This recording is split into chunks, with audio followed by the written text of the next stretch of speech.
And we see Ellison, Attorney General, right now. Yeah. Let's listen in. You good? You good? Let me welcome all the ladies and gentlemen of the press. Thank you all for being here today. My name is Keith Ellison. I'm the Attorney General for the state of Minnesota, and I'm so honored to be joined and in partnership with the city of Minneapolis under the leadership of my friend Jacob Fry, and the city of St. Paul under the leadership of Mayor Herr, who is also a dear friend of many years. We've come together, and we're here to announce a lawsuit we're filing against the United States Department of Homeland Security to end the unlawful, unprecedented surge of the federal law enforcement agents into Minnesota. Because this has to stop. It just has to stop. We allege that the obvious targeting of Minnesota for our diversity, for our democracy, and our differences of opinion with the federal government is a violation of the Constitution and of federal law. We allege that the surge's reckless impact on our schools, on our local law enforcement, is a violation of the 10th Amendment and the sovereign laws and powers of the Constitution grants to states. We allege that DHS's use of excessive and lethal force, their warrantless, racist arrests, their targeting of our courts, our churches, houses of worship, and schools are a violation of the Administrative Procedures Act on arbitrary and capricious federal actions. And we ask that the courts will end the surge of thousands of DHS agents into Minnesota. We ask the courts to end the DHS unlawful behavior in our state, the intimidation, the threats, the violence. We ask the courts to end the tactics on our places of worship, our schools, our courts, our marketplaces, our hospitals, and even funeral homes. The deployment of thousands of armed mass DHS agents to Minnesota has done our state serious harm. This is, in essence, a federal invasion of the Twin Cities and Minnesota, and it must stop. DHS agents have sown chaos and terror across the metropolitan area and in cities across the state of Minnesota. Schools have gone onto lockdown. Entire districts have had to cancel school for tens of thousands of students to ensure safety and offer online education because of the students and the parents' fear of coming into the school. Local businesses are struggling. Revenues are down.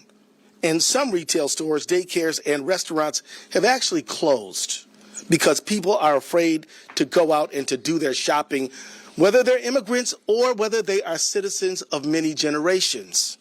This surge has made us less safe. Thousands of poorly trained, aggressive, and armed agents of the state, of the federal government, have rolled into our communities, overwhelmed our local police departments, and law enforcement agencies should be focused on our public safety, but instead, many are dealing with the aftermath of DHS agents' chaos and violence. I want to thank our law enforcement officers for doing a tremendous job under very difficult circumstances. Not the people, but the federal government. Minneapolis police have had to respond to more than 20 ICE-related incidents, like witnesses seeking people being pulled into unmarked vehicles by men en masse, or ICE abandoning vehicles on the street with people detained inside. This is an unlawful commandeering of police resources. In just 2 days, responding to the chaos ICE has cost the city $2 billion in law enforcement and overtime expenses. 2 days. And I wish I could stop there, but I can't, because these poorly trained, aggressive, and armed agents of the federal state have terrorized Minnesota with widespread unlawful conduct. They're making unconstitutional arrests and using excessive force. DHS agents have barged into restaurants asking to access secure areas, and when asked to present a warrant, which is required by law, they respond, "We don't need one." DHS agents have arrested peaceful bystanders. They have fired chemical irritants at people obeying lawful orders while exercising their First Amendment rights. They have even done so at some of our most sensitive places, like Roosevelt High School, here in Minneapolis. They have detained law-abiding citizens, leaving them handcuffed for hours just because of the color of their skin or what they're wearing, or they speak English with an accent. And on January 7th, 2026, a DHS agent shot and killed Renee Nicole Good, leaving her children without a mother and her 6-year-old son without either parent. This has to stop. So let's be clear. It never should have started. These agents have no good reason to be here. Minnesota's non-citizen immigrant population is just 1.5%, which is half the national average. Our state's percentage is lower than Utah, Texas, and Florida's, but none of those states have thousands of federal agents swarming their streets or harming their people. The administration says that they're focused on finding criminals. Worst of the worst, they say. But many of the people the DHS is arresting in Minnesota have no criminal history. That fits a pattern. In 2025, 93% of the people arrested by ICE had no violent criminal history, 65% had no criminal convictions at all, and randomly stopping people in the street because their skin color isn't the one that they expect or want isn't doing a thing to help public safety. I've heard the administration talk about fraud. No, not the 43 fraud convictions the president has or the $43 million fraudsters the president has pardoned, but instead saying that ICE is here to look for fraud somehow. You know, we work with federal government all the time, and if the federal government wants to help us with forensic accountants, we're open to that conversation. But these ICE agents who are engaged in the behavior that they're engaged in are not helping public safety at all. Immigration enforcement agents aren't trained to investigate fraud, and randomly stopping people on the street because you don't like their accent isn't going to stop fraud. So enforcing federal immigration law and fighting fraud are just pretexts for this surge. The real reason, it's no secret. Donald Trump and his administration have been targeting people, cities, and states that don't agree with them politically. He singled out Minnesota countless times. He's called us corrupt and crooked. He's attacked our funding to the tune of billions of dollars, which we are challenging. And we fought back, of course. He's attacked programs that Minnesotans rely on and tried to shut them down and pay taxes for. And he's attacked Minnesotans with despicable, racist, xenophobic language. The truth is, Donald Trump doesn't seem to like our state very much. But what's that about? He doesn't like our best in the nation, safe and secure elections. And sometimes he doesn't like who we choose in them. Just last week, Trump claimed that he won Minnesota 3 times, when in fact, he's never won Minnesota. He doesn't like how we take care of each other or how we make sure our kids have enough to eat. He doesn't like the strength that immigrant communities bring to our state. And he doesn't seem to like that we protect our neighbors no matter where they were born.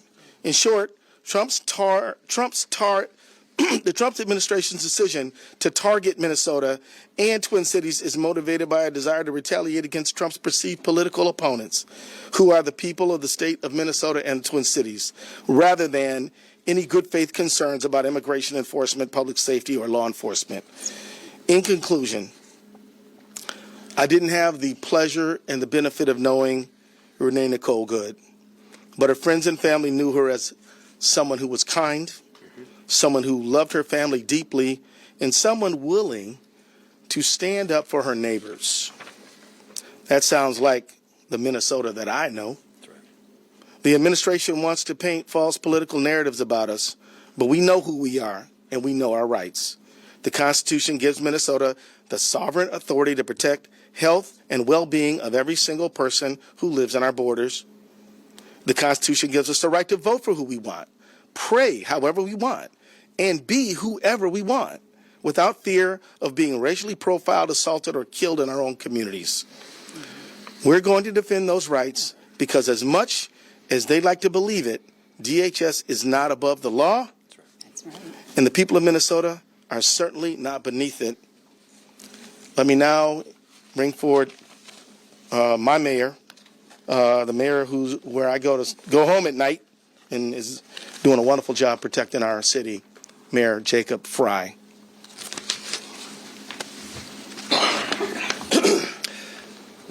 Thank you, Attorney General Ellison, for your leadership and your incredible team's work around this issue. Thank you to Mayor Herr of St. Paul for your partnership.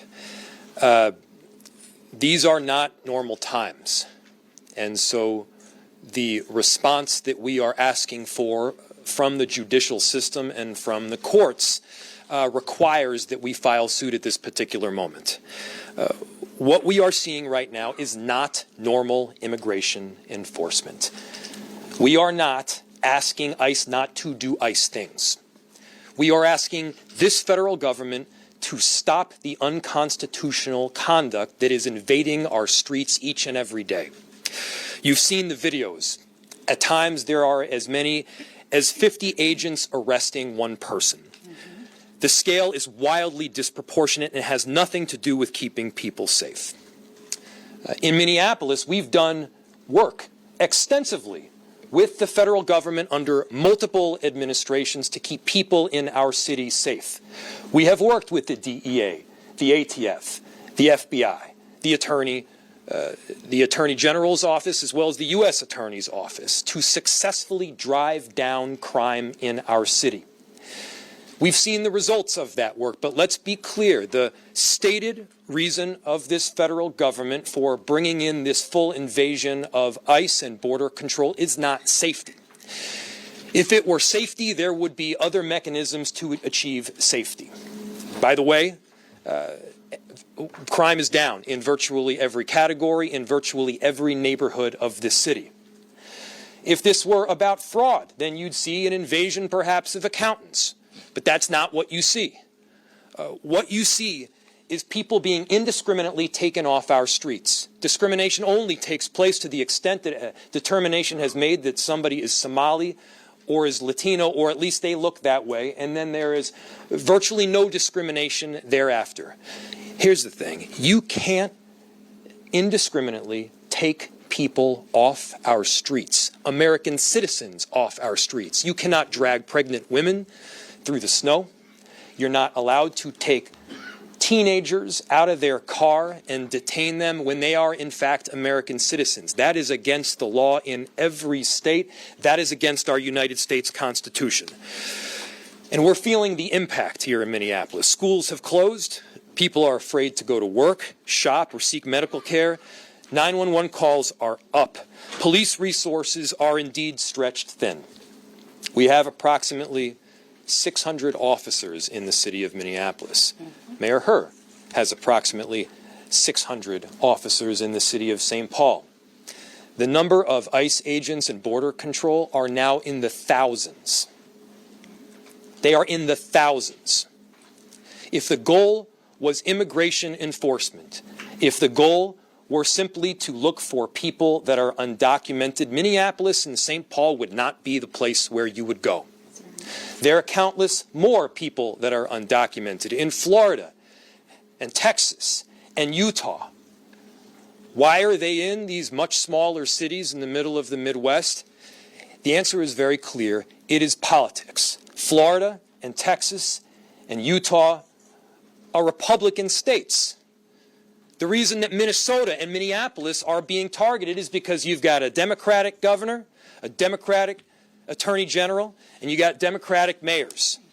We are doing everything possible to keep our cities safe through this unprecedented time, and at the same time, we have police officers that are tired. We've seen damage substantially because we're now having to pay a ton of overtime. Millions of dollars of emergency overtime for law enforcement. Emergency operations have been activated across our city and state agencies, pulling focus on daily core services that we, by the way, are tasked with providing. Local police officers are being diverted from the very work that we need to be doing, and small businesses are losing significant revenue, with some worried that they may not survive this at all. People are scared to take their kids into school or daycare, to go into work. They're going to have difficulty paying rent. There is no doubt in my mind the kind of action that the federal government is taking is not just mean-spirited. It's unconstitutional, and every one of us need to be standing up. Let me give you another example. Just last week, a group of our city's public works employees were stopped by ICE agents. 3 of the 4 employees were not white. The ICE agents asked to see the IDs of the 3 non-white employees and didn't even bother to ask the white employee for the identification. Minneapolis is being targeted because we stand up for our neighbors and we welcome immigrants, because we believe in the law. And as I said, frankly, because we are in a blue city in a blue state. Donald Trump should know, as long as federal agents are in our city acting unconstitutionally against our neighbors, we will continue to push back with everything we got. And let me just take a moment to say how grateful I am to the residents of our city and of our state. We are not victims in the city of Minneapolis. We've got heroes that are standing up for each other, that are standing by the neighbors that they love. And one thing that I can tell you for certain is that we aren't backing down. We don't retreat in Minneapolis. We don't back down in Minnesota.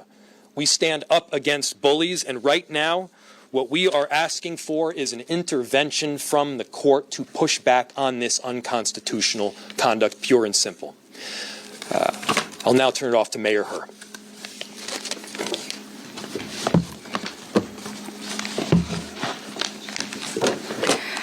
Good afternoon, everyone.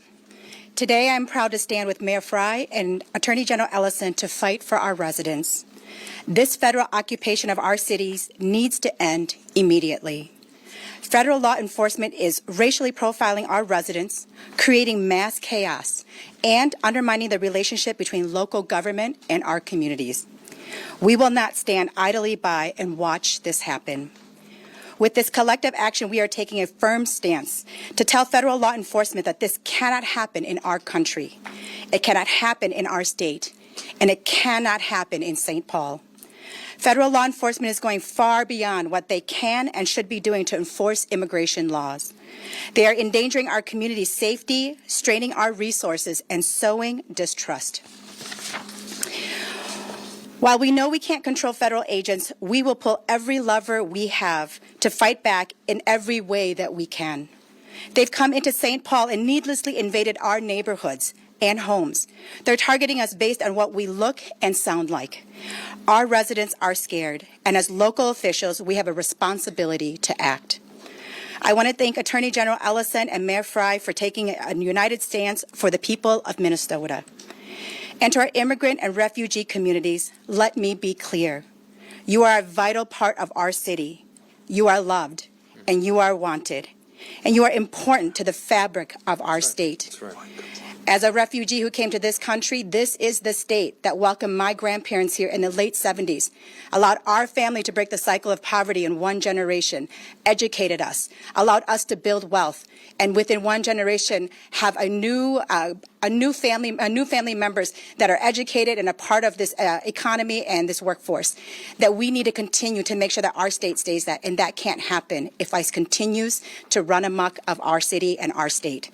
And so we cannot let this federal administration divide us. We need to come together now more than ever. Thank you. Thank you. Great job. So now we have a few minutes for questions. I want to acknowledge the vital presence of President Elliott Payne of our Minneapolis City Council here on behalf of all of the council members, I think, in the council, representing the council. Thank you for your presence here, sir. And I also want to say thank you to all of our staff members who've worked so hard to prepare us for this moment. They all are very, very critical to the work that we do every day, and we're grateful to them as well. And they may help us answering some of your questions. We have about 15 minutes for questions, and so I'll select the first person who I see. Tom?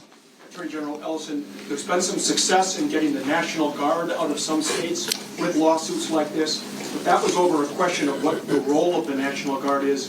It's pretty clear what ICE's role is, Is that going to make this legal challenge more difficult? I don't think so, because ICE, as I think the Mayor Fry said very well, ICE has a statutory responsibility to do a certain job.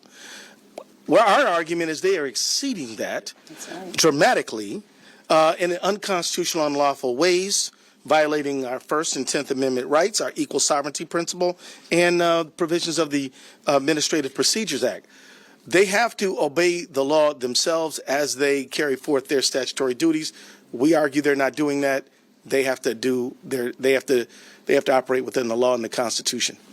Yes, sir. Hey, A.G. Ellison, A.C. Thompson from PBS Frontline. Thanks for being here. Thank you. Is this litigation aimed at restraining the use of crowd control weapons, less lethal weapons? Our whole crew got pepper sprayed today by federal agents. Are you aiming to do anything about that? Well, one thing I'd like to ask you to do is to make a complaint and make sure people know what happened to you and your crew. Part of what our case is about is First Amendment protection. We believe that the federal government is persecuting the state of Minnesota because of our political views.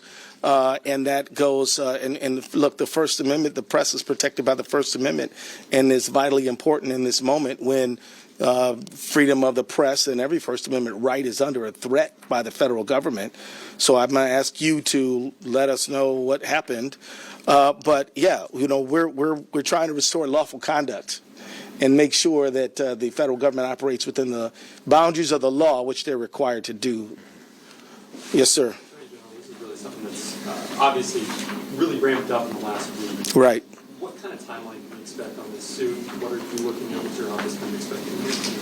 Well, we filed a lawsuit already. It's on file right now. As far as results go.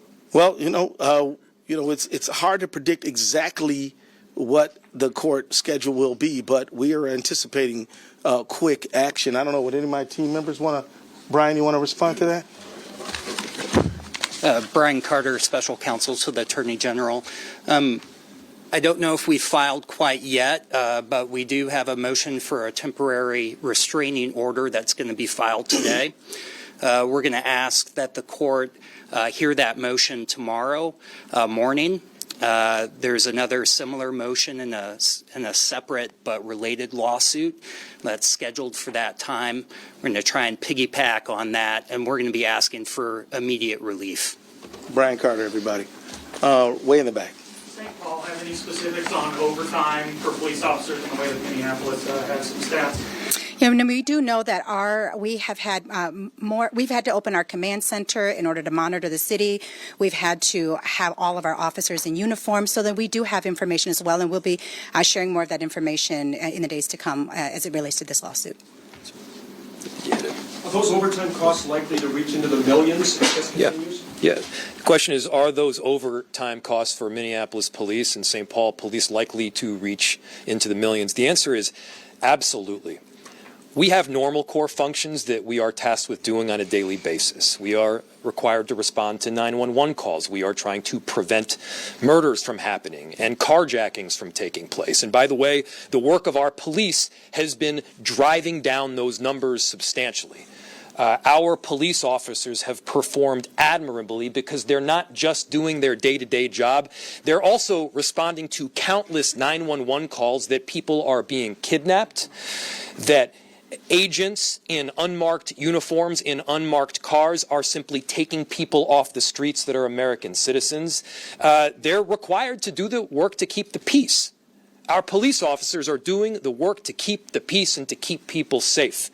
With 600 officers, we can't do all of those things all of the time. Not to mention, our officers are human beings, and therefore there is a point where they get tired.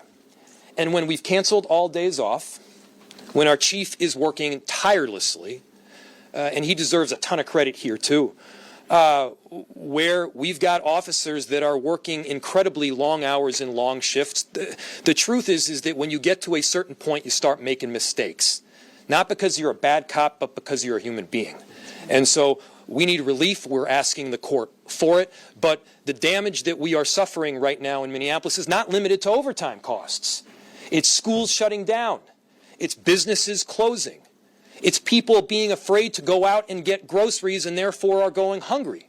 It's their inability to get money so that they're unable to pay rent. There is a snowball effect that is happening right here, and it's not just because we're in Minnesota and there's a lot of snow.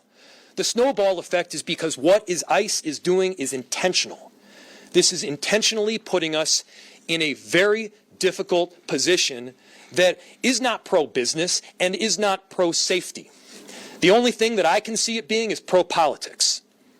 People have been concerned about some of the tactics that have been used on the streets. We're talking a couple of protesters, some very heavy-handed use of force toward them. Are you guys concerned about what you're hearing from the public in terms of not only Go ahead. or how people are being attacked in the neighborhood, or what you saw at the high school? Can you elaborate on what you guys are hearing about? Well, I'll let the mayors jump in here, but I can tell you that this whole lawsuit is partially driven, not exclusively, but partially driven by exactly what you just said. And again, look, ICE was operating here before this surge. We didn't file a lawsuit before. That's right. This is because of this surge. Mm-hmm. And quite honestly, it is because of the accumulation of so many stories that are just so far out of the range of normal. Some of y'all saw the videotape at Target. Some of y'all saw the videotape at Roosevelt High School. And I can tell you how many people who've called me and said, I am afraid to go to work. And I'm not talking about people who are non-citizens. I'm saying citizens. Because when a woman like Renee Good gets shot down, then everybody, citizens, non-citizens, are terrified. And I'll leave it to the mayors to fill in there. I will say that the question is if we're hearing about it. We are absolutely. I think that we are really lucky here in our state, and specifically St. Paul, Minneapolis, is that we have a strong network of community organizers who've been working together. We hear almost every instance that happens, whether it's text to us personally and we're looking into it, or whether it's coming into our neighborhood groups. We are hearing it and we are seeing it, and we are looking into every time I get one, I inquire into it to see. But I think that what's more important in all of this is that it's not just the tactics that are being used. It's the attack on the American people who are citizens.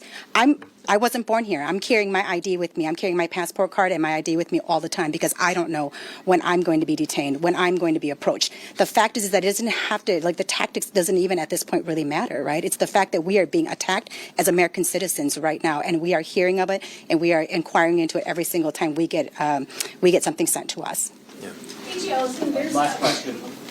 a lot of lawsuits against the federal government that have been ongoing, led by your office. We also do have the backdrop of fraud investigations happening as well. Can you just speak about how resources are being doled out in the Attorney General's office and who's being dedicated to fighting the federal government? Our Medicaid fraud unit is hard at work. We've prosecuted and convicted over 300 people since I've been Attorney General for Medicaid fraud, and other people in our office who do agency representation. They're working hard, but but the people who work on what I call federal accountability, they're busy too, because the federal government has tried to deprive our state of money that we're entitled to by statute, that has been appropriated to our state, and if we don't fight for it, we won't get it, and that will deprive the people of the state of Minnesota of resources and money that they deserve. And I'm talking about things like SNAP benefits, housing benefits, child care benefits, all kinds of benefits, National Institute of Health benefits, FEMA benefits that they've tried to unconstitutionally deprive us from. So do we have resource pressure? Yeah, my folks are working really hard, harder than they should have to. But we can walk and chew gum, and we're fighting fraud every single day. And let me just say this about fraud: anybody who steals from a program designed to help poor people is no friend of mine, right. And I'm all good to hold them accountable.